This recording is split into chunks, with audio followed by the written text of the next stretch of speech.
Looking for a Caitlin Clark in cycling.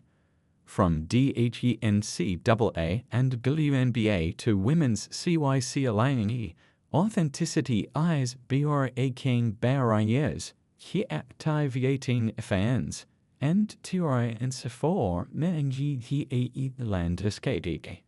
Peruvian heat individuality is as important as PR for an NCAA. It was 1996, and the movie Space Jam, starring Warner Bros., Bugs Bunny, and Chicago Bulls star Michael Jordan, had just been released. But more important to me, it featured the female counterpart to Bugs, Lola Bunny, a talented and skilled basketball player in the Tune Squad. As a 9-year-old sitting on the bleachers at my brother's basketball practices, I wondered, why couldn't I be on the court too? After begging my mom, my sister, and I joined the league as the only girls on the newly formed co-ed team. With my long hair tied up with a colorful floral scrunchie and my bangs puffed up, a mix of styling and a result of Puerto Rican humidity, I hit the court in a lime green team t-shirt, volleyball shorts, and whatever sneakers I had at the time. That first weekday evening game, I remember feeling a little lost after the referee blew the whistle and squeaking rubber echoed off the polished concrete. But within seconds, I was running up and down the court.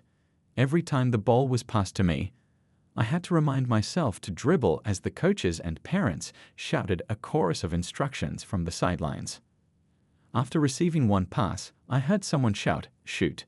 So, from the 5 o'clock position in the arch, I stretched my gangly frame, just like I'd seen players do on TV, and went for it. Believe it or not, I scored.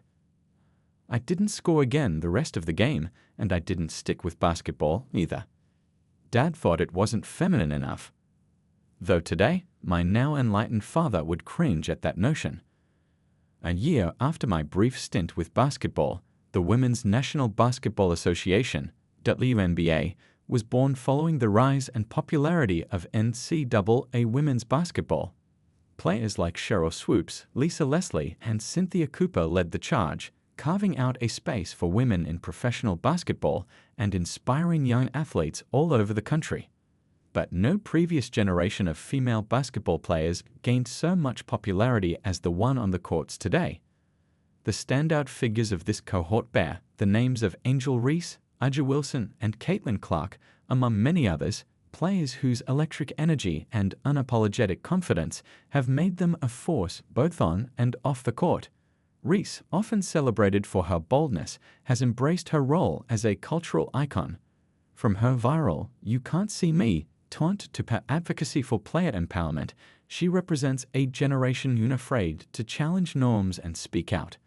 Wilson has emerged as a central figure due to her dominance with the Las Vegas Aces, as well as for her openness about mental health and her advocacy for social justice, ensuring her influence extends beyond the court.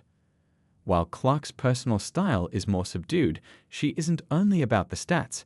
She captivates audiences with her fierce presence and bold style of play. This new generation of athletes underscores the powerful role of personality in sports, influencing the future of women's sports by embracing individuality and fearlessness. The rise of players like Reese and Wilson, and the Caitlin Clark effect, show a broader trend in women's sports: increased visibility. Clark's record-breaking rookie season not only boosted WNBA regular season and playoff viewership, but also led to the league's highest total attendance in 22 years. This surge in demand helped justify a $2.2 billion media rights deal, fueling league expansion into new markets like Golden State, Toronto, and Portland, further highlighting what's possible when athlete personalities are given the spotlight. This same potential for bold personalities exists in women's cycling too. It lives in the tension between Lot Kopecky and Demi Vollering, whose fierce rivalry and contrasting styles ignite dynamic storytelling. It's in the energetic interviews of Cecilia Trupp-Ludwig, who rides with spirited unpredictability. It lives in Pauline Ferrand-Prévot with her